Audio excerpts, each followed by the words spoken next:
Okay, so we're going to wrap up talking about arithmetic sequences and series by talking about the most applicable way that we see this in the everyday life, which is when we're talking about interest. So we're going to continue to talk about interest when we talk about geometric series, which will be happening, I believe, at the beginning of next year. But simple interest, interest in general is either a situation of you give money to a bank and the bank says, hey, thanks for giving us this liquid asset. We're going to pay you to keep this liquid asset in our company. So the way that banks work is they really, in order to do business, they need to have people give them money so that they can do all the other things that they do with the money, invest or whatever.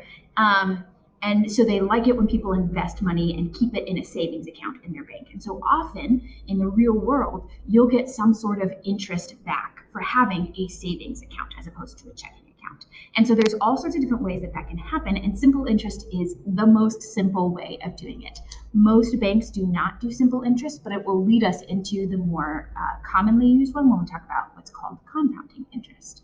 So the idea with simple interest is that you have an initial amount. And for the sake of easy numbers, we're going to say that the initial amount is, I'll say US dollars, 100. And then we have a simple interest rate. And we'll have our simple interest rate be 4%, which is 4 US dollars. And so the idea is every year, you will earn that simple interest rate on top of the thing that the money that's already in there. So you start off with 100 at the beginning, and then a year later, so this would be, let me write it to the side so I can explain it a little bit better. At A0, which we haven't really talked about, but it's like, okay, at the initial time, you deposit 100 US dollars. And then after 1 year, you'll have 104 US dollars. After 2 years, you'll have 108 US dollars.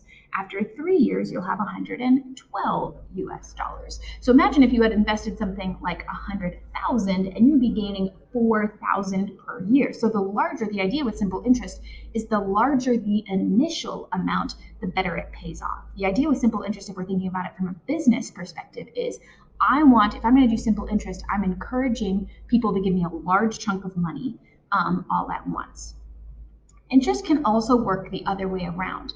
If you're borrowing money, from a bank, the bank is saying, okay, well, you can borrow this money from us, but it's not going to be free. You're going to have to pay us a certain amount in order to borrow this money. And how they do that is they do it with interest rates, either simple or compounding. And we're only going to talk about simple today and for this chapter. And so the idea is, okay, maybe you borrowed 100. So at the initial time, you borrowed 100 US dollars. And then a year later, you owe them a total of 104 US dollars. After year 2, you owe them a total of 108 US dollars. So every year, they're like, okay, every year it takes you to pay us back, we're going to charge you 4%. So it pays in the long run to pay off that loan really quickly, or else in the long run, you're going to end up paying more and more and more money to be borrowing that money. So that's the main idea with simple interest. You're either putting money into a bank and they're saying, hey, thanks for giving us money. We're going to pay you to keep this money here. Or you borrow money, it could be from a bank or a person or whatever, and you're charged a simple interest rate of like, okay, you're allowed to have this money, but however long you keep it, you have to continually pay in order to keep it. And so interest rates are ways that we keep track of those two situations. Keep in mind that with simple interest, as well as with compounding interest, when we learn, there is such a thing as a sub zero, which we haven't talked about before. And it's just the initial amount. You either initially borrowed 100 or you initially paid or put into the bank 100. And so this a sub 1 that we normally deal with arithmetic sequences is going to be after 1 year. So just keep that in mind. It's a really tricky thing with a lot of students.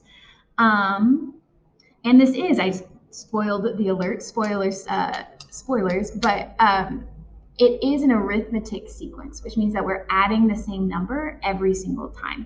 Compounding interest is going to be a geometric sequence where we're multiplying by the same number every single time. And we'll talk about that when we get there. But this is an arithmetic sequence. Simple interest is an arithmetic sequence.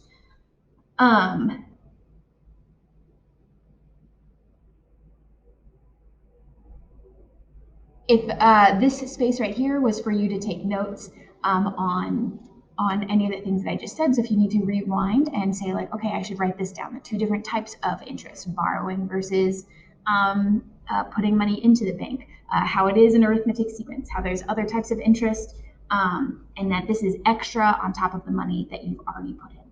So that's what this space is for. Okay, so let's practice it. An amount of UK, so £5,000, is invested in a simple interest rate of 3% per annum, so per year, for a period of 8 years. Calculate the interest received after 8 years. So let's write down a few of the things that we know so far. We know that the initial amount, so we know that this is going to be A sub 0 or U sub 0, is 5,000. We know that the interest rate is 3%, and we know that that's going to be our common difference. That's the thing that's going to add on every single time. But it's not just 3%, it's 3% of 5,000 that gets added on every single time. Remember, it pays off with simple interest. It pays off to do a big amount at the beginning, because that big amount at the beginning is going to be the percentage that we pull from, right?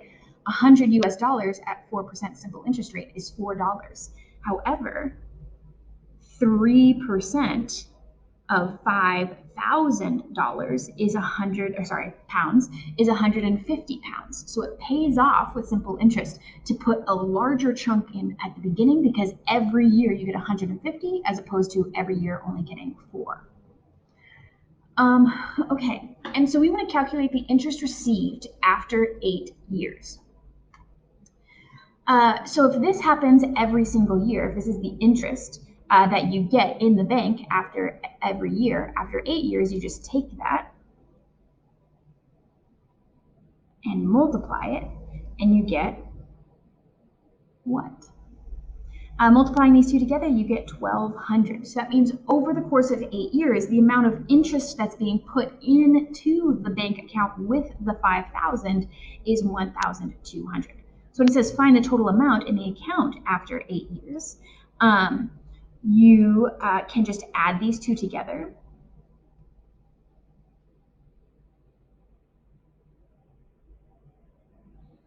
And we get 6,200. But let's start thinking about it in an arithmetic series sort of way. If we're adding these numbers in every single time, and we want to know what is the total sum at the end, what is the total amount at the end, not the sum, the total amount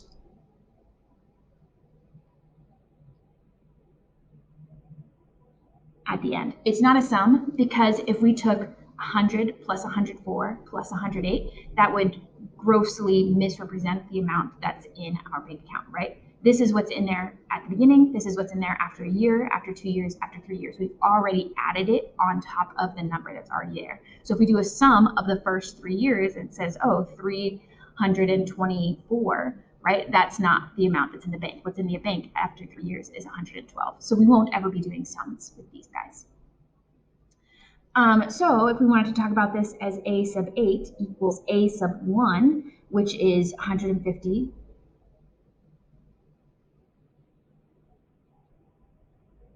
plus 5,000. So remember that this is the amount at the initial rate. So after 1 year, A sub 1 is the initial plus 1 common difference. Plus n minus 1 times d, which is 150, which means you're adding in 7 times 150, and you end up getting the same amount. So that's how we do it using a formula with simple interest. Or you could just kind of take this idea of simple interest and say, oh, well, if I'm adding in 150 every year, after 8 years, that means I'm adding in a total of that on top of the amount that's already in the bank. And so then you can just add it together. Arithmetic sequences and series can be thought of really in a more conceptual way. And I think the more that you understand it in a conceptual way, the easier these formulas will be to you. Because if you're like, oh, that's just, 8 is n. That's just 7 of those when I originally added 8 of those, and there's the 8th one, 150, and that's a total of 8 150s on top of the 5,000, which is the same number.